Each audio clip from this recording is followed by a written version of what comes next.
Good morning দোস্ত। আর আজকে আমি বেরিয়ে পড়েছি।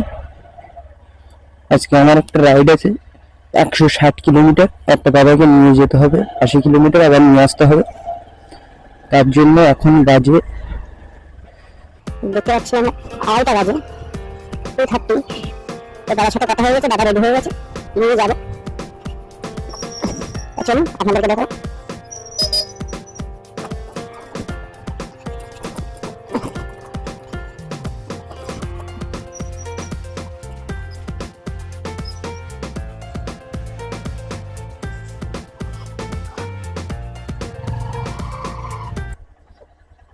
তো দাদাকে একবার কল করে নি।